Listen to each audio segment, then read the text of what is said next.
to help safeguard you and your family, especially from the laziest thief looking for the easiest target. Adam, what you're looking at here is the roadblock on the southernmost edge of this fire. We're about 15 miles south of the Wyoming border, about 10 miles north of the town of Walden. In terms of that tornado touchdown down in Kit Carson, in the town of Kit Carson in Cheyenne County, it may have been a gustnado. Meteorologist Corey Reppenhagen, whom I'm with tonight, says that the spotter may have seen the dust swirling on the ground and the rotation in the clouds, but that still may have been a gustnado. Regardless, wild weather out here. We're live in Burlington. Russell Haythorn, Denver 7. What we do know is that security detail will extend from this end of the mall, Broadway and 16th near the state capitol, all the way to the other end of the mall near Union Station. Eric, it's always the same thing. They get their belongings packed up. They then leave the boxes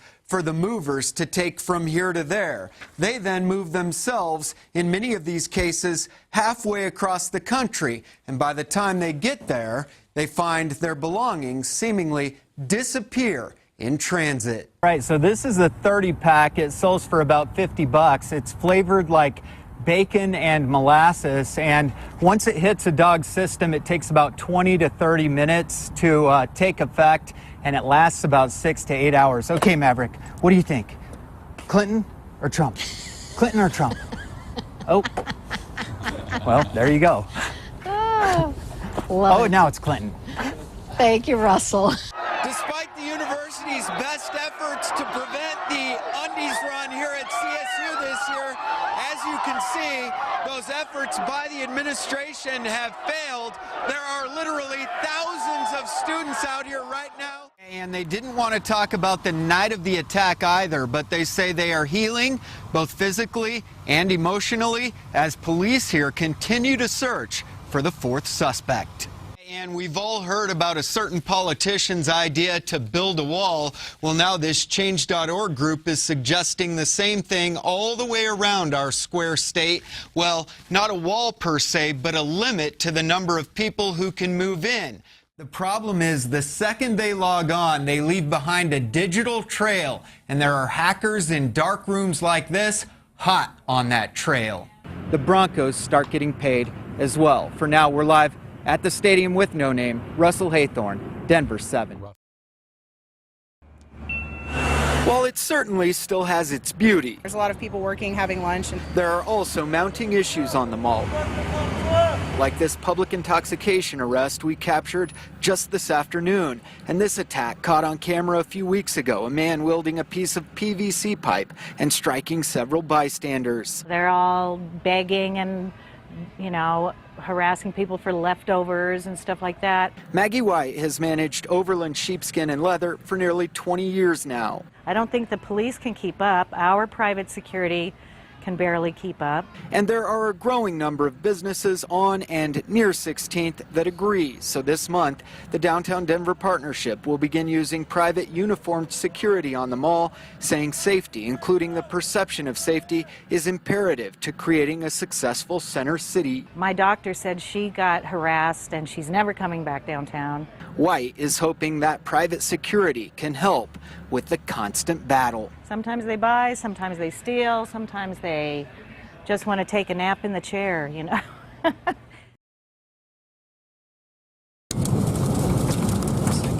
The dust moved in a matter of seconds, and then this. Tornado warning right on us. At 5:05 p.m., the National Weather Service in Goodland, Kansas, issues this tornado warning polygon for Kit Carson. A spotter observes the tornado. What do you guys see coming our way? It's a tornado. Just got a tornado warning. There's a gustnado in this. Then later on Highway 40 near Cheyenne Wells, watch this. In a matter of 8 seconds, the dust swallows us and the highway. Look how dark it got. Dude. This feels like a scene out of The Wizard of Oz. Then, further north near Colby, Kansas, downed power lines shut down I-70, a wild afternoon on the Eastern Plains. If disease-carrying mosquitoes are the enemy, Mosquitoes are attracted by CO2, so this is just one of the attractive part of the traps, the other part being the light. It looks like 80s dorsalis. consider these researchers disease-eliminating enforcers. They'll get sucked through this grate, and there's a little fan here that rotates when it's plugged in. This team setting out dozens of mosquito traps at Double J Farms lamb feedlot near Ulm.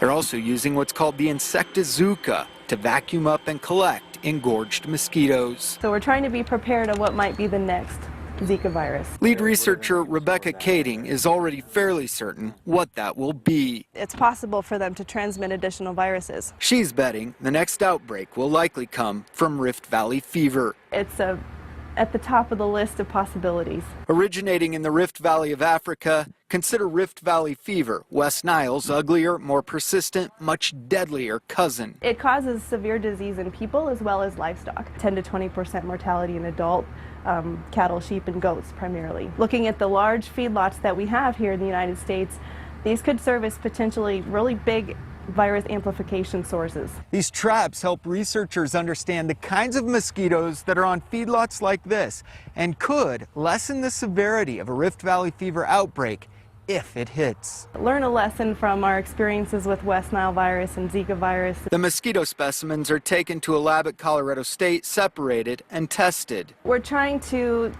gather some important information ahead of time versus after the fact when we're scrambling that there's been an outbreak. A race against Rift Valley fever. You have to know your enemy. It has the party reputation as the euphoric club drug. Popped by scantily clad crowds at raves, concerts, and electronic dance festivals. Its street names are Ecstasy and Molly, and the DEA keeps it closely in its crosshairs in the war on drugs. Keep going! But on a much different war front, people shot up, blown up, whatever, kids get caught in the crossfire as well. Soldiers and others like Army medic James Casey, who shipped off to Afghanistan when he was just 18, are often returning with severe PTSD and other mental health illnesses. I just had this really dark side of me. Casey says he often had trouble controlling his anger, taking it out on his wife, his family, and a few really troubling behavioral incidents with a new puppy. I would end up choking her until her eyes would roll in the back of her skull. I didn't even realize I had a problem. Although never violent with people, Casey feared it would come to that, so he sought out treatment for PTSD. I did nearly every single other treatment for PTSD that the Department of Defense sponsored, and nothing helped. Then Casey found MDMA-assisted psychotherapy.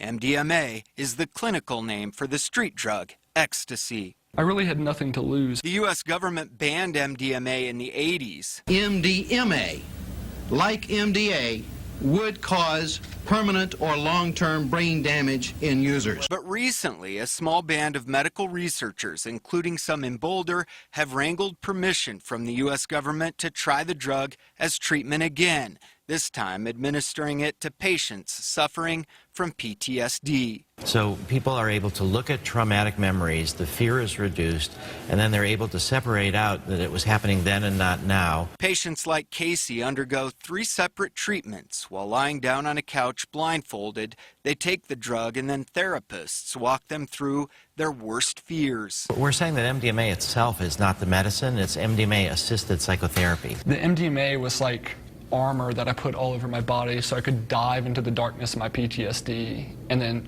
come back unscathed. The sessions are grueling, 8 to 10 hours until the drug completely wears off. Me trying to get better by myself was like I was lost in this cave with no light. The MDMA was like a light, you know, for me to see all throughout this cave, and the therapists were like guides. For this baby-faced war vet, the illegal street drug has been nothing short of a miracle cure. It blows every single other treatment for PTSD out the water. It's like a dream come true. And experts agree. In fact, in phase 2 of the 3-phase clinical trials, research shows an 83% success rate, meaning no recurrence of PTSD after 1 year. That compares to just a 25% success rate in all other forms of treatment. The study includes war vets, rape victims, and others suffering from PTSD. I'm grateful that I do have my life back. I do love my wife. I do love my family. I love that little dog that I got. In Boulder, with photojournalist Jacob Curtis. What's going to happen tomorrow? I don't know. But today I have my life back. Russell Haythorn, Denver 7. That's Jenny, the younger daughter. Flexing memory muscles. That's McKenna when she was little. Is a daily routine in the Squire household. And that's Jenny behind there just cracking up. Fortunately for them, that was her with her husband. Oh. Hal's dementia hasn't stolen one thing. Do you remember that day? Well, sure. I think. It looks like me. His sense of humor. That's the day we got married. Yeah. Are you going to age with grace? Alzheimer's now impacts about 5 million Americans. And as the baby boomers are aging, we're going to see even more of that. And while there is no known cure, at the Lincoln Center in Fort Collins, they are looking for ways to treat or cure the symptoms of Alzheimer's.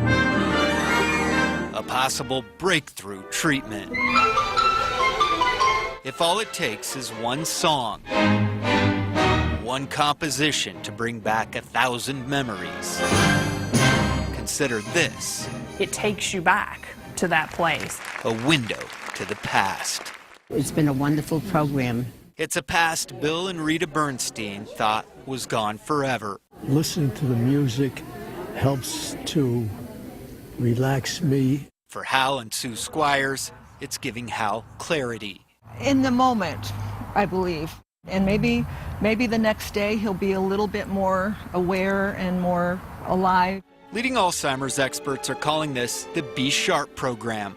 And it's very powerful to see how we can use music to reawaken. 30 patients and a spouse or family member attending the 5 masterworks of the symphony all this season.